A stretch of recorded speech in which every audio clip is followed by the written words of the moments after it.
Hello friends, welcome to learning point GS. आज हम पढ़ने जा रहे हैं सीटेट में पर्यावरण अध्ययन यानी इन्वायरमेंट, जो है हमारा टोटल एनसीईआरटी बेस्ड। आज हम पढ़ रहे हैं ईवीएस के वेरी शॉर्ट नोट्स जो हैं हमारे ईवीएस जो हमारे सीटेट के एग्ज़ाम में रिपीट होते हैं। ये हमारी 15th वीडियो है, 14th वीडियो तक हम कंप्लीट कर चुके हैं। अगर आपने वीडियोस नहीं देखी हैं लास्ट की वीडियोस 14 तक, तो आप डिस्क्रिप्शन में जाके वहाँ प्लेलिस्ट है, आप उस वीडियो को ज़रूर देखिए क्योंकि वो आपके लिए बहुत ही हेल्पफुल होगी एग्ज़ाम के लिए। फ्रेंड्स, आज का टॉपिक बहुत इंपॉर्टेंट है, तो वीडियो के आखिरी तक हमारे साथ बने रहिए। आपके लिए ये वीडियो बहुत बहुत इंपॉर्टेंट होने वाली है, तो please like and subscribe and share करना ना भूलें। चलिए स्टार्ट करते हैं आज की वीडियो। चलिए स्टार्ट करते हैं आज की वीडियो। हमारा पहला प्रश्न है, चलिए पहला प्रश्न देखते हैं। एक टिन जमीन का क्या अर्थ है? ये प्रश्न फ्रेंड्स बहुत इंपॉर्टेंट है क्योंकि लास्ट ईयर पे एग्जाम में ये प्रश्न आया हुआ है। चलिए देखते हैं एक टिन जमीन क्या होती है। डायरेक्ट प्रश्न करेगा कि एक टिन जमीन से क्या अर्थ है या आप इसे क्या समझते हैं। एक टिन बीज को जितनी जमीन में बोया जा सकता है उतनी जमीन एक टिन जमीन कहलाती है। ये हमने पढ़ा एक टिन जमीन के बारे में। चलिए नेक्स्ट देखते हैं नोट्स में क्या है। नेक्स्ट है क्रोटोन पौधे के बारे में। क्रोटोन पौधे की जड़ें जमीन में बहुत अंदर नहीं जाती। जब यह मुरझाने लगते हैं तो किसान समझ जाता है कि खेती को पानी की आवश्यकता है। फ्रेंड्स, जो क्रोटोन पौधा है वो एक तरह से किसान को, फार्मर्स को इंडिकेट करता है कि उनकी फसल को पानी की आवश्यकता है या सिंचाई की आवश्यकता है। जब वो मुरझाने लगता है तब वह समझ जाते हैं। तो डायरेक्ट प्रश्न आएगा कि क्रोटोन पौधा किस लिए लगाया जाता है। यह बताता है कि फसल को कब पानी की आवश्यकता है, कब नहीं है। नेक्स्ट पॉइंट देखते हैं। सर्वाधिक भीड़ वाला शहर कौन सा है? मुंबई है। मैं आपको ये भी बता दूं कि जो मुंबई में जो धारावी एरिया है वह सबसे ज़्यादा भीड़ भाड़ वाला इलाका है मुंबई में। और अगर पूछ लिया मुंबई में सर्वाधिक भीड़ वाला इलाका तो धारावी। अगर पूछता है कि सर्वाधिक भीड़ वाला शहर कौन सा है तब मुंबई आएगा। नेक्स्ट पॉइंट देखते हैं। मुंबई से दिल्ली आने के लिए महाराष्ट्र, गुजरात, राजस्थान राज्य से होकर गुजरना पड़ता है। फ्रेंड्स, एनसीईआरटी में है एक चैप्टर है जिसमें बच्ची अपना सफ़र कर रही है, तो वहाँ पे बताते हैं कि मुंबई से दिल्ली आने के लिए कौन कौन सी जगह रास्ते में पड़ती है, यानी कौन कौन सा जो आपका शहर है वह पड़ता है। तो ये बहुत इंपॉर्टेंट है, इसको याद रखना पड़ेगा, आपको रटना पड़ेगा। इसको रट लीजिए कि मुंबई से दिल्ली आने के लिए महाराष्ट्र, गुजरात और राजस्थान राज्य पड़ता है। नेक्स्ट पॉइंट देखते हैं। दांडी यात्रा का संबंध किससे है? तो आप सब जानते हैं जो दांडी यात्रा है वह गांधी जी ने शुरू की थी। किसके लिए शुरू की थी, किससे संबंधित है? नमक कानून से। दूसरा प्रश्न है, दांडी यात्रा कब आरंभ की गई थी? कब आरंभ की गई थी यह यात्रा? 1930 में। नेक्स्ट प्रश्न है हमारा, यह यात्रा कहाँ से कहाँ तक हुई थी? तो यह यात्रा अहमदाबाद से दांडी तक हुई थी। अगला प्रश्न है, गांधी जी तथा इनके अनुयायियों के द्वारा, ये जो दांडी यात्रा के बारे में हम बता रहे हैं तो एनसीईआरटी में दांडी यात्रा के बारे में थोड़ी सी चर्चा की गई थी। तो उसमें पूछा जाता है कि ये यात्रा किससे संबंधित है? नमक कानून से संबंधित है। कौन से सन में हुई थी? 1930 में हुई थी। दांडी यात्रा आप सब जानते हैं कि गांधी जी ने आरंभ की थी, ब्रिटिशर्स के खिलाफ की थी, नमक कानून तोड़ने के लिए। उस समय लोगों को जो है कि नमक बनाने का अधिकार नहीं होता था। तब गांधी जी ने यह यात्रा शुरू की थी, नमक बना के उन्होंने यह कानून तोड़ा था। तो ये हमने पढ़ा अभी दांडी यात्रा के बारे में। नेक्स्ट टॉपिक है हमारा झूम खेती। फ्रेंड्स, ये झूम खेती का जो टॉपिक है वो बहुत इंपॉर्टेंट है, काफ़ी बार एग्जाम में आया है। तो चलिए इसके बारे में थोड़ी सी चर्चा कर लेते हैं। झूम खेती क्या है, चलिए देखते हैं। इस खेती में एक फसल कटने के बाद जमीन को कुछ साल तक आराम करने के लिए खाली छोड़ दिया जाता है। फ्रेंड्स, जो झूम खेती होती है, एक फसल कटने के बाद उस ज़मीन को खाली छोड़ दिया जाता है उस पे दोबारा से खेती काफ़ी टाइम के बाद की जाती है। उस ज़मीन पे जो खरपतवार या फिर बाँस, घास-फूस जल जाता है, उसको काटते नहीं हैं, उसको गिरा के सिर्फ़ उसको जला दिया जाता है, उसे उखाड़ के फेंका नहीं जाता। जो उसको जलाते हैं, जो उसकी राख होती है, उस खेती में खाद का काम करती है। जैसे हम लोग खाद डालते हैं खेतों में, तो वो जो राख होती है, उस ज़मीन पे खाद का काम करती है। जब फिर उस ज़मीन पे जब खेती की बारी आती है, तब जो वहाँ के लोग होते हैं, जो झूम खेती करने वाले होते हैं, उसको जोतते नहीं हैं, उस ज़मीन को जोता नहीं जाता है झूम खेती में, बस थोड़ी-सी मिट्टी को हिला के ऊपर से उसमें बीज डाल दिया जाता है। तो इस प्रकार झूम खेती की जाती है। और एक ही खेत में अलग-अलग बीज बोए जाते हैं, जैसे मकई, सब्जियां, मिर्च, चावल बोए जाते हैं। इनकी मुख्य फसल क्या होती है? चावल होती है। जब फसल पकती है तो गांव में सबसे बड़ा त्योहार मनाया जाता है। अ, और उसमें खाने पीने का भी व्यवस्था होती है और चिराओ नृत्य किया जाता है। फ्रेंड्स, जो चिराओ नृत्य है, इसमें क्या करते हैं लोग, जो बांस की डंडियाँ होती है ज़मीन पर ढोल की ताल के साथ पटकते हैं और नृत्य करते हैं।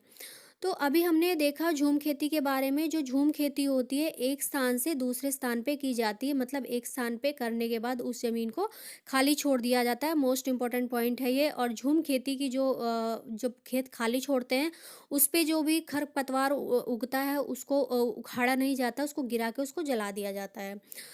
सबसे और इसमें ये भी पूछ लेता है कि झूम खेती किस-किस राज्य में की जाती है? तो झूम खेती मेघालय, मिज़ोरम, नागालैंड और अरुणाचल प्रदेश में की जाती है।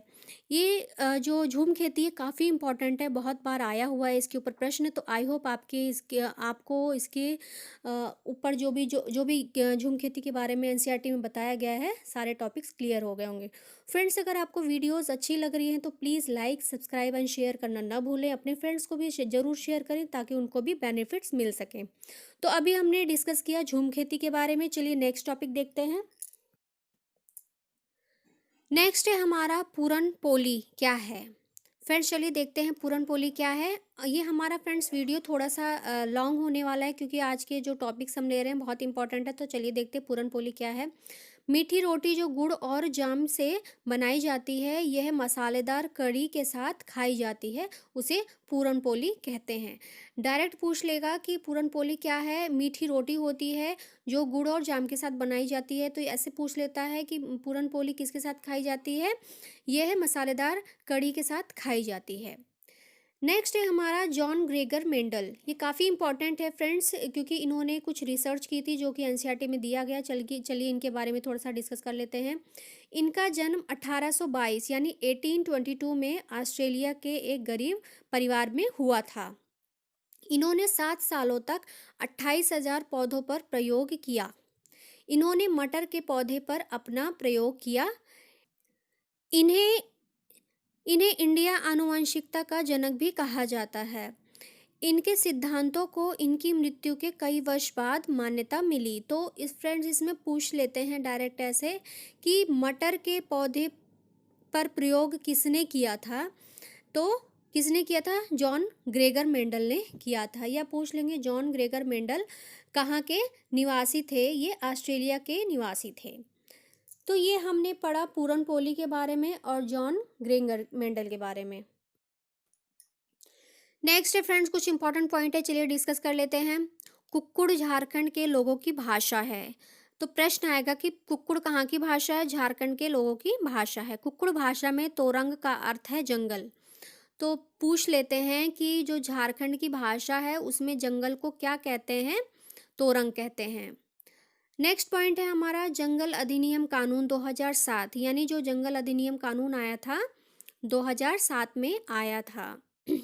ये कानून आदिवासियों को जंगल पर उनका हक दिलाता है। जो लोग कम से कम 25 साल से जंगल में रह रहे हैं, उनका वहाँ के जंगल और वहाँ पैदा होने वाली चीज़ों पर हक है। उन्हें जंगल से हटाया ना जाए। जनरल बचाने का काम भी उनकी ग्राम सभा करती है। तो फ्रेंड्स, जो जंगल अधिनियम कानून है, इसके बारे में काफ़ी बार प्रश्न आया है कि जंगल अधिनियम कानून कब पारित हुआ था? तो 2007 में पारित हुआ था। यह पूछ लेते हैं आदिवासियों को कितने वर्षों के बाद वहाँ पे अधिकार मिलता है, यानी जो लोग 25 वर्ष तक उस वहाँ रहते हैं, उस जंगल में, उस जंगल की ज़मीनों में पैदा होने वाली चीज़ों पर उनका अधिकार होता है। तो ये हमने पढ़ा अभी जंगल अधिनियम के बारे में और झारखंड की भाषा के बारे में। नेक्स्ट है हमारा पश्मीना शॉल। चलिए देखते हैं पश्मीना शॉल के बारे में। फ्रेंड्स, ये बहुत इंपॉर्टेंट है, इसका एक एक पॉइंट है जो वो किसी भी तरह से प्रश्न घुमा के आ सकता है। पहला पॉइंट देखते हैं। एक पश्मीना शॉल में 6 स्वेटरों के बराबर गर्मी होती है, यानी जो एक पश्मीना शॉल होती है वह 6 स्वेटरों के बराबर होती है। दूसरा पॉइंट है, पश्मीना शॉल को मशीन द्वारा नहीं बनाया जा सकता, इनकी बुनाई हाथों से करने के लिए खास बुनकर होते हैं। नंबर 3, एक साधारण पश्मीना शॉल तैयार करने में कुल 250 घंटे की बुनाई की आवश्यकता होती है। नंबर 4, यह पश्मीना पहाड़ी बकरियों की एक खास नस्ल से बनाई जाती है जो लगभग 5000 मीटर की ऊंचाई पर रह सकती है। यहाँ सर्दियों में तापमान 0 डिग्री से भी कम हो जाता है। सर्दी से बचने के लिए बकरियों के शरीर पर बहुत ही बारीक और नरम बाल उग आते हैं। यह बाल बहुत ही पतले होते हैं।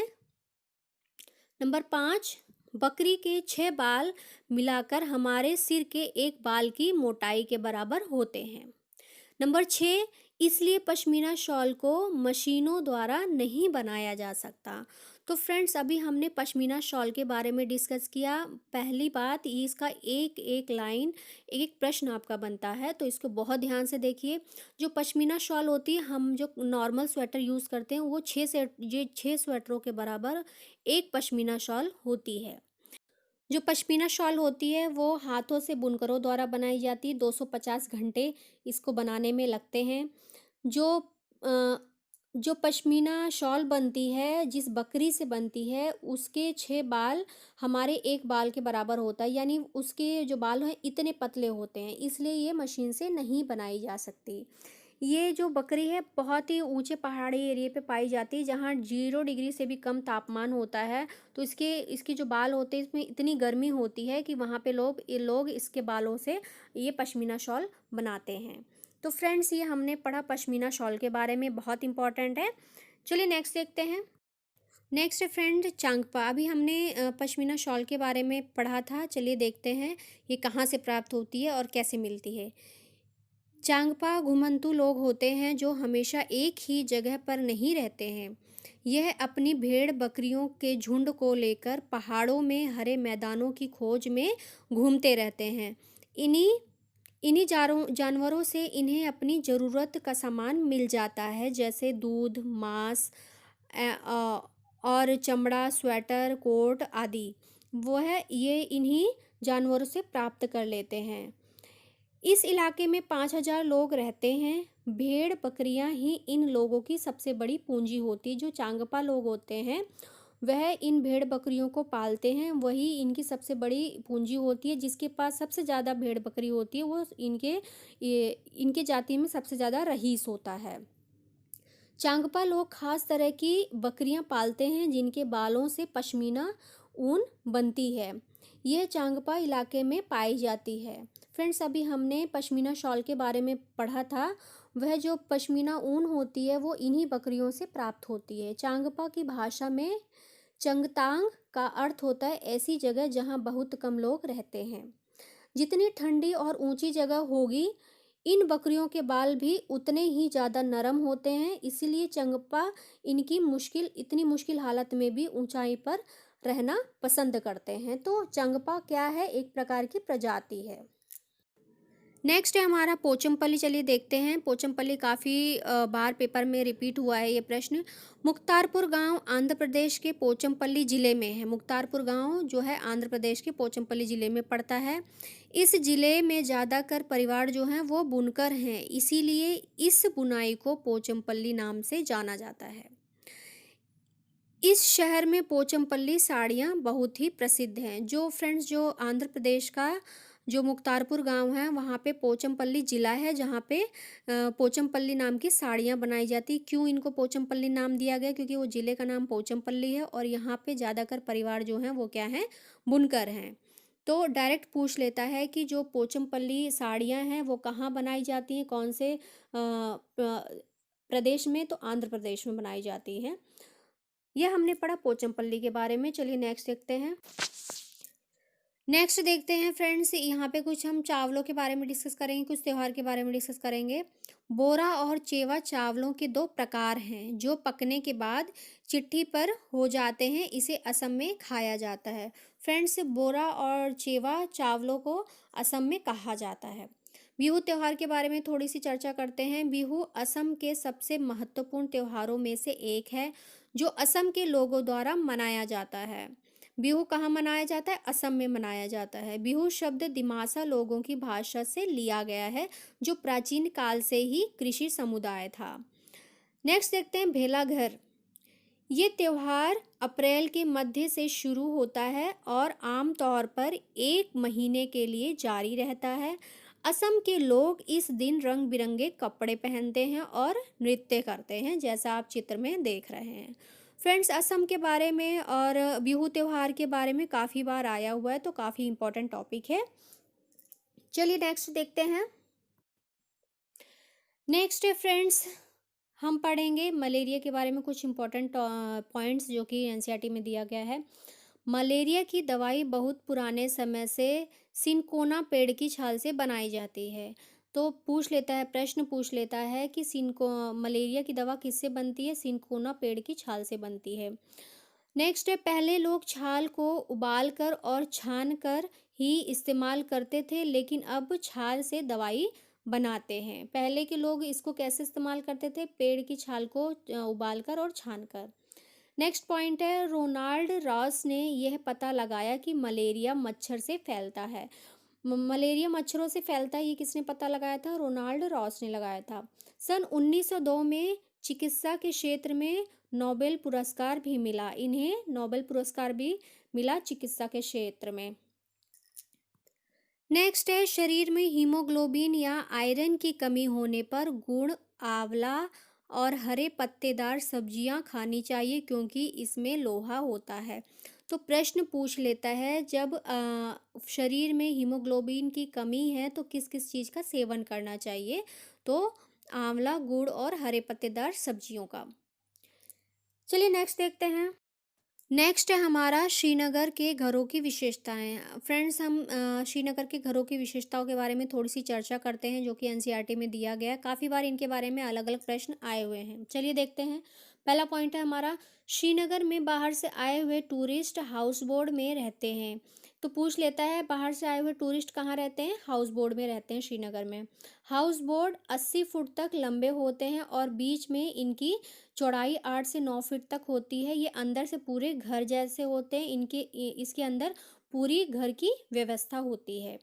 नेक्स्ट पॉइंट है, श्रीनगर की डल लेक और झेलम नदी में लोग वोट की तरह बने लकड़ी के डोम में रहते हैं। श्रीनगर में डल लेक और झेलम नदी में लोग वोट में रहते हैं जो कि लकड़ी की बनी होती है। नेक्स्ट पॉइंट है हमारा, पत्थरों को काटकर एक के ऊपर एक रखकर बनाए गए घर कश्मीर के गांव में दिखते हैं। तो पूछ लेता है, पत्थरों को काटकर एक के ऊपर रख कर घर कहाँ बनाए जाते हैं? कश्मीर में बनाए जाते हैं। पत्थरों के ऊपर मिट्टी की पुताई की जाती है और लकड़ी का इस्तेमाल किया जाता है। इन घरों की छत ढाल वाली होती है। ढाल वाली इसलिए होती है कि जो बर्फ़ वगैरह है सीधी नीचे गिर जाए, जैसे आप पिक्चर में देख रहे हैं। यहाँ के पुराने घरों की खासियत होती है कि जालीदार खिड़कियाँ जो बाहर की ओर उभरी हुई होती हैं, इन्हें डब कहते हैं। इन खिड़कियों को क्या कहते हैं? डब कहते हैं। यहाँ के घर पत्थर, लकड़ी और ईंट से मिलकर बनते हैं। घरों के दरवाजे, खिड़कियों पर डिज़ाइनदार मेहराब बने होते हैं। तो अभी हमने श्रीनगर के बारे में पढ़ा, वहाँ के घरों की कुछ विशेषताएं पढ़ी, कुछ ऐसे पॉइंट्स पढ़े जो कि एनसीईआरटी में दिए गए हैं। चलिए नेक्स्ट देखते हैं। नेक्स्ट है हम कुछ ऐसे इंपॉर्टेंट पॉइंट्स देखते हैं जो जिनमें से प्रश्न बन के आते हैं, एज इट इज़ भी प्रश्न बन के आ जाता है। पहला देखते हैं, मुंबई से दिल्ली तक का रास्ता कितने किलोमीटर पड़ता है? 1400 किलोमीटर है। ठंडा रेगिस्तान के बारे में थोड़ी सी चर्चा कर लेते हैं। लद्दाख को ठंडा रेगिस्तान कहा जाता है। प्रश्न आता है, ठंडा रेगिस्तान किसे कहा जाता है? लद्दाख को कहा जाता है। लेह के घरों की विशेषताएं, चलिए इसके ऊपर चर्चा करते हैं। यहाँ के मकान पत्थरों को काटकर तथा उन पर मिट्टी और चूने की पुताई करके बनाए जाते हैं। यहाँ के लोग ऊपरी मंजिल पर रहते हैं तथा नीचे की मंजिल पर जानवरों के रहने की जगह होती है और ज़रूरत का सामान इकट्ठा करके रखते हैं। नेक्स्ट है, सर्दी के दिनों में अक्सर परिवार भी नीचे की मंजिल पर जानवरों के पास ही रहता है। नीचे की मंजिल में कोई खिड़की भी नहीं होती है। छत को मजबूत बनाने के लिए पेड़ों के मोटे तने का इस्तेमाल किया जाता है। नेक्स्ट है, सभी घरों की छतें समतल और छत उनके घर का सबसे महत्वपूर्ण हिस्सा होता है। गर्मी की तेज धूप में भी बहुत सारी फल सब्जी सुखा ली जाती है। मोटी मोटी दीवार, लकड़ी के फर्श और लकड़ी की छत ठंड से बचाने के लिए उपयुक्त होते हैं। तो फ्रेंड्स, पूछ लेता है लद्दाख के बारे में, सबसे ठंडा रेगिस्तान क्या कौन सा है? लद्दाख का है। लद्दाख के घर कैसे होते हैं, किसके बने होते हैं, इसकी पुताई किससे होती है? चूने से पुताई की जाती है। यहाँ के लोग जो होते हैं ऊपर की मंजिल में रहते हैं, नीचे जानवरों को बांधते हैं और कभी कभी जो ठंडियों के मौसम में वो जानवरों के साथ भी रह लेते हैं। वो नीचे की मंजिल में जानवर भी रहते हैं, कुछ सामान भी रख देते हैं वो अपने काम के। और इनके जो घर होते हैं किससे बनते हैं? मोटी लकड़ी से बनते हैं और लकड़ी की छत होती है, जो ठंड से बचाने के लिए उपयुक्त होती है।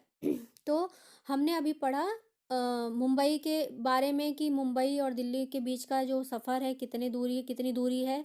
1400 किलोमीटर की दूरी है। और ठंडा रेगिस्तान किसे कहा जाता है? लद्दाख कहा जाता है। लद्दाख के घरों की विशेषताएं पढ़ी जो कि एनसीईआरटी में दिया गया। काफ़ी बार इसमें से प्रश्न आया हुआ है, तो प्लीज़ इसे फोकस करके सुनिए। और अगर आप नोट डाउन करना चाहते हैं तो वेल एंड गुड है, नहीं है तो आप एक दो बार वीडियो रिपीट करके देख लेंगे तो आपको याद हो जाएगा। चलिए नेक्स्ट देखते हैं।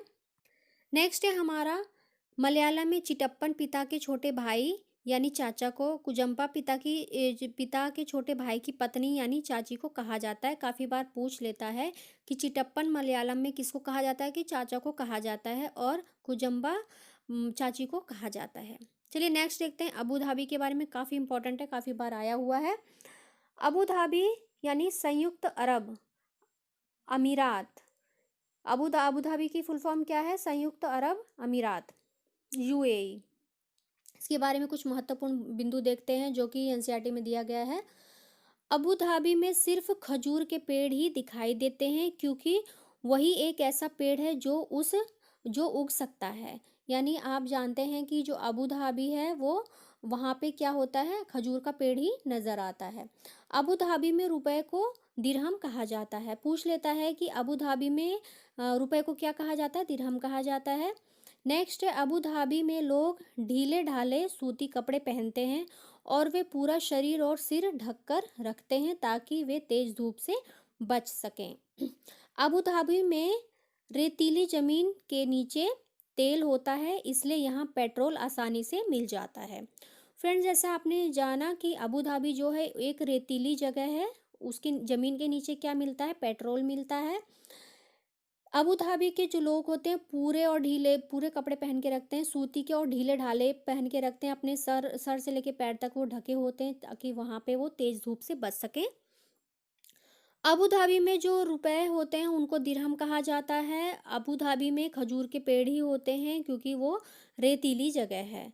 तो यहाँ पे चित्र में आप देख पा रहे हैं खजूर का पेड़ और वहाँ की जो मुद्रा है, जो रुपए हैं। नेक्स्ट काफ़ी इंपॉर्टेंट पॉइंट्स है, चलिए इसको ध्यान से देखते हैं। हमारे देश में मिर्च को पुर्तगाल देश के व्यापारी दक्षिण अमेरिका से भारत लाए थे। एनसीईआरटी में दिया गया है जो मिर्च है वो पुर्तगाल से आई थी, वो दक्षिण अमेरिका के जो व्यापारी थे वो भारत लाए थे।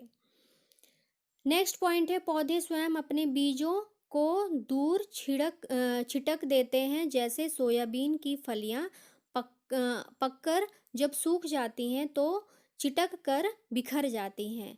यानी कुछ पौधे ऐसे होते हैं जिनके बीज अपने आप ही नीचे झड़ जाते हैं और उग जाते हैं। नेक्स्ट है, पेट्रोलियम गहरे गाढ़े रंग का बदबूदार तेल होता है। पूछ लेता है पेट्रोलियम कैसा होता है, गहरा रंग का और बदबूदार होता है। नेक्स्ट है तेल को साफ करने के लिए रिफाइनरी में भेजा जाता है। जो ज़मीन के नीचे पेट्रोल मिलता है, जैसे हमने डिस्कस किया अबू धाबी में पेट्रोल ज़मीन के नीचे मिलता है, तो उसको रिफाइनरी करने के बाद ही हम इस्तेमाल करते हैं। पेट्रोलियम से हमें एलपीजी, मोम, कोलतार और ग्रीस भी मिलता है। हमारे देश में लगभग 2/3 लोग उपले, लकड़ी, सूखी टहनियाँ अधिक इस्तेमाल अ, खाना पकाने के लिए, आग सेकने के लिए, पानी गर्म करने के लिए और रोशनी के लिए करते हैं।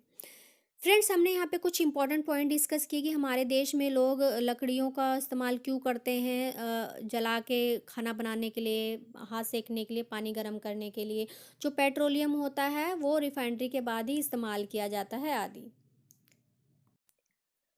नेक्स्ट हमारा पॉइंट है मृत सागर। फ्रेंड्स, मृत सागर के बारे में कुछ एनसीईआरटी में डिस्कस किया गया है, ये बहुत इंपॉर्टेंट है, तो चलिए इसके बारे में थोड़ी सी चर्चा कर लेते हैं। मृत सागर नंबर 1, यह दुनिया का सबसे नमकीन सागर है। सेकंड पॉइंट है, इस सागर के करीब 1 लीटर पानी में 300 ग्राम नमक होता है। नंबर 3, मृत सागर में हम ऐसे कर सकते हैं जैसे कि आराम से लेटे हों। देखिए फ्रेंड, जो मृत सागर है उसके बारे में पूछ लेता है कि दुनिया का सबसे नमकीन सागर कौन सा है, मृत सागर। उसे क्या कहते हैं, मृत सागर कहते हैं। इस सागर के 1 लीटर पानी में कितना नमक पाया जाता है, 300 ग्राम नमक पाया जाता है। इस सागर में हम जैसे कि लेटे हुए हैं इस तरह से हम महसूस कर सकते हैं। नेक्स्ट है नाग गुम्फ फन क्या है। यह एक प्रकार की डिजाइन, ऐसे डिजाइन जो रंगोली, कढ़ाई, दीवारों को सजाने के लिए सौराष्ट्र, गुजरात, दक्षिण में प्रयोग किए जाते हैं। तो नाग गुम्फ क्या होता है, एक प्रकार का डिजाइन होता है जो गुजरात, सौराष्ट्र और दक्षिण में प्रयोग किए जाते हैं, दीवारों पे रंगोली में बनाए जाते हैं। तो चलिए फ्रेंड्स, कुछ शॉर्ट क्वेश्चंस देख लेते हैं जो काफ़ी इंपॉर्टेंट है, काफ़ी बार पेपर में रिपीट हुआ है। ये इसमें से क्वेश्चन जरूर आया तो इसको बहुत ही ध्यानपूर्वक देखिए। पहला प्रश्न है हमारा, माउंट एवरेस्ट फतह करने वाली पहली भारतीय महिला कौन है। आंसर है बचेंद्री पाल। ये कब गई थी, 23 मई को गई थी 1904 में। 1:07 पर इन्होंने माउंट एवरेस्ट पे पहला कदम रखा था और उसको फतह किया था। सेकंड प्रश्न है हमारा, माउंट एवरेस्ट फतह करने वाली विश्व की 5वीं महिला कौन है। बचेंद्री पाल हैं। नेक्स्ट है, 12 वर्ष की आयु में बचेंद्री पाल ने 4000 मीटर की ऊंचाई चढ़ी। प्रश्न आ जाता है कि 4000 मीटर की ऊंचाई बचेंद्री पाल ने कितनी उम्र आयु में तय की थी, 12 वर्ष की आयु में तय की थी। नेक्स्ट है, नेपाल में एवरेस्ट का नाम क्या है। सागर माथा है। जो नेपाल में एवरेस्ट को क्या कहा जाता है, सागर माथा कहा जाता है। भारत में एवरेस्ट कहा जाता है। नेक्स्ट है, बचेंद्री पाल 43 यानी 43 मिनट एवरेस्ट पर रही। प्रश्न आता है कि बचेंद्री पाल कितने टाइम तक एवरेस्ट पर रही, 43 मिनट्स तक रही थी। कुछ एनसीईआरटी में कुछ अंतरिक्ष के बारे में बताया गया, चलो इसके बारे में चर्चा कर लेते हैं। अंतरिक्ष में सभी चीज़ें वायु में तैरने क्यों लगती हैं, क्योंकि गुरुत्वाकर्षण शून्य होता है, इसलिए वहाँ पर अंतरिक्ष में सारी चीज़ें वायु में तैरने लगती हैं। चांद पर उतरने वाले पहले व्यक्ति कौन थे, नील आर्मस्ट्रॉन्ग भारत के चांद पर उतरने वाले पहले व्यक्ति थे। इन्होंने 1969 में चांद पर कदम रखा था। तो फ्रेंड्स, आज हमने डिस्कस किया है, काफ़ी इंपॉर्टेंट टॉपिक्स डिस्कस किए हैं। लास्ट में हमने कुछ ऐसे इंपॉर्टेंट प्रश्न लिए हैं जो अधिकतर पेपर में रिपीट हुए हैं। फ्रेंड्स, अगर आपको मेरी वीडियोस पसंद आ रही हैं तो please like, subscribe and share करना ना भूलें। अपने फ्रेंड्स को भी ज़रूर शेयर करें ताकि उनको भी अपने एग्ज़ाम में बेनिफिट्स मिल सकें। Thank you for watching friends.